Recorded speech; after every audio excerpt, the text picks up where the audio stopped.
Həftə sonunda Amerika və Ukrayna nümayəndə heyətləri arasında danışıqlar davam etdirildi. Düzdür, hələ ki bir açıqlama yoxdur, hansı yekunlar əldə olunub. Sadəcə olaraq qeyd olundu ki, Davosda bu danışıqlar davam etdiriləcək. Bu da onun təsdiqidir ki, hələ ki tam, yəni %100 bir razılaşma yoxdur. Məlum məsələlər ətrafında fikir ayrılığı davam eləyir. Yəni Donbasdan Ukrayna ordusunun çəkilməsi məsələsi və Zaporojye AES-in statusu və gələcəkdə onun necə istifadə olunacağı məsələsində fikir ayrılığı davam eləyir.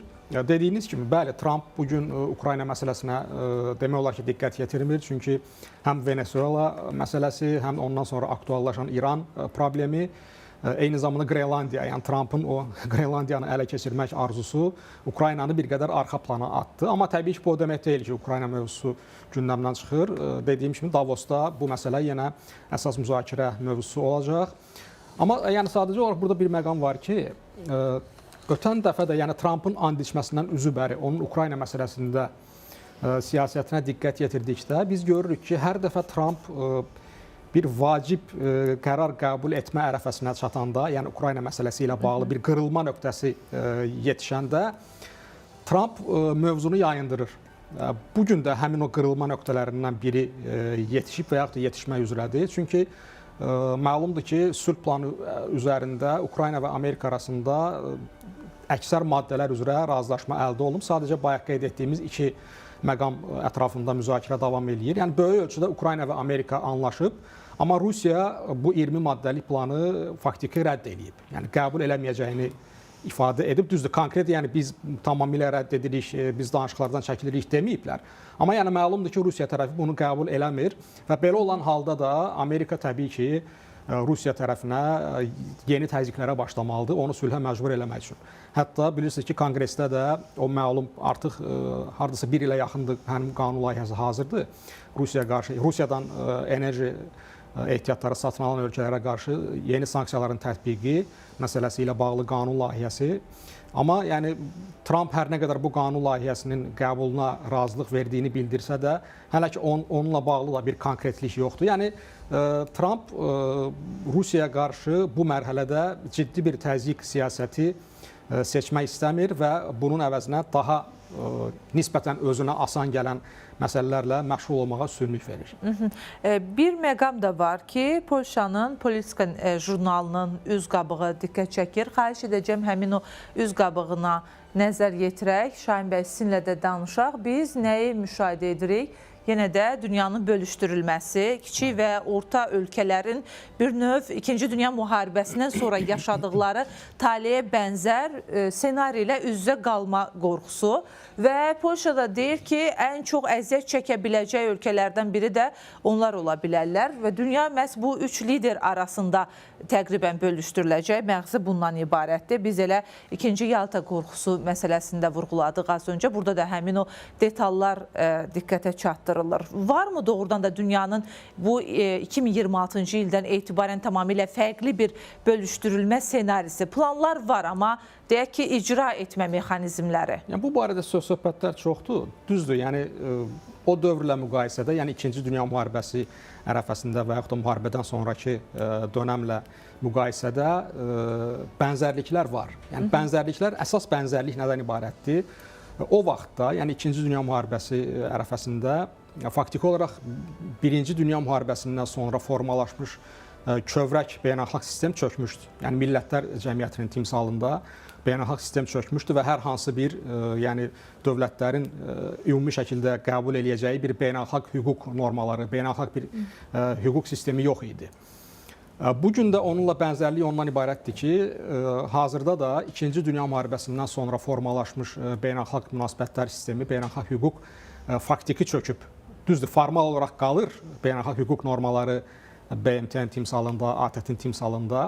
Yəni bu qurumlar, institutlar olaraq qalır yerində, amma hər halda aydındır ki, onların təmsil etdiyi dəyərlər və onların ifadə etdiyi normalar, hüquq normaları faktiki aradan qalxıb və böyük dövlətlər bunlara məhəl qoymurlar. Yəni xüsusən də bu sistemin əsas təminatçısı, yəni 2-ci Dünya müharibəsindən sonraki beynəlxalq sistemin əsas təminatçısı Amerika idi, Amerika dövləti idi. Amma bugün Amerikanın prezidenti açıq şəkildə bildirir ki, biz beynəlxalq hüququ tanımırıq. Yəni biz Amerikanın maraqlarını nəyi tələb eləyirsə biz onu eləyəcəyik. Və bunu həm prezident özü açıq bildirir, Trump, eyni zamanda bunu da Amerikanın milli təhlükəsizlik strategiyasında açıq yazıblar. Yəni Trumpın məsələn əsas belə deyək də bəlkə üstünlük kimi də bunu qeyd eləmək olar ki, yəni niyyəti nədirsə kartları açıq oynayır. Onu da dilə gətirir. Yəni riyakarlıq eləmir. Məsələn Putin riyakardır. Putin sözdə, üzdə deyir ki, biz beynəlxalq hüquqa tərəfdarıq, beynəlxalq hüquq normalarını Rusiya dəstəkləyir filan, amma əməldə təbii ki, beynəlxalq hüququ dağıdan əsas güc məhz Rusiyadır. Əslində Şahin bəy, biz adətən siyasəti belə öyrənmişik. Yəni deyək ki, sağ göstərib sol vurmaq və ya əsl niyyətlərini bildirmədən onu pərdələyərək əl altından öz siyasətlərini yeridir. Bəli, ona dünya daha çox öyrəşib. İndi Trumpın üstünlüyü hər halda üstünlük kimi qeyd eləmək olar. Odur ki, niyyəti nədirsə, mənzili də odur. Yəni onu açıq dilə gətirir ki, yəni biz beynəlxalq hüququ tanımırıq. Bizim üçün bu gün Amerikanın maraqları nəyi tələb eləyirsə biz onu eləyəcəyik. Biz Qrenlandiyanı mütləq ələ keçirməliyik, tutmalıyıq. Yəni bunu çox açıq şəkildə bildirir. Yəni beynəlxalq hüquq faktiki artıq öldü. Yəni de facto öldü. Hər nə qədər de jure qüvvədə qalsa belə de facto öldü. Yəni bu baxımdan təbii ki, bu gün yəni bənzərlik var. İkinci Dünya müharibəsindən sonraki o Yalta konfransı ilə bu mənada bir bənzərlik var, amma fərqlilik də var. Yəni o zaman Yaltada Amerika, yəni qalib dövlətlər masaya oturdular və dünyanı bölüşdürdülər. Amerika, Britaniya və Rusiya, yəni SSR. Amma bu gün yəni Rusiya bir qalib dövlət deyil. Yəni Rusiya hansı dünya müharibəsindən qalib çıxıb bu gün və yaxud da Ukraynada apardığı müharibənin qalibidirmi Rusiya? Xeyr, yəni Rusiya artıq uzun illərdir Donbasda ilişib qalıb. Heç Donbası tam nəzarətə götürə bilmir, o ki qala bütün Ukrayna olsun. Yəni bu baxımdan əsas fərq ondan ibarətdir ki, İkinci Dünya müharibəsinin yekununa yaxın, yəni o Yalta konfransında Rusiya bir yəni SSR qalib dövlət kimi masaya oturmuşdusa, bugünkü Rusiya o vəziyyətdə deyil, o statusda deyil. Yəni bu baxımdan yəni mən tutaq ki, dünyanın Amerika, Rusiya, Çin arasında bərabər şəkildə bölüşdürüləcəyi barədə iddialarla razı deyiləm. O mənada razı deyiləm.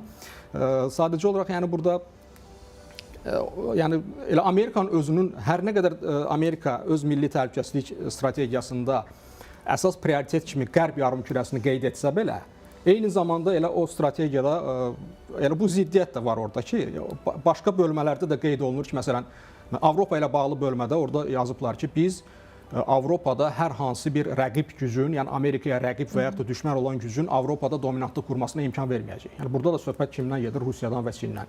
Eyni zamanda Çinin həyati maraqlarının olduğu Çin ətrafındakı regionda, yəni Hind Sakit Okean regionunda Amerika öz ambisiyalarını, öz maraqlarını açıq şəkildə orada qeyd edib.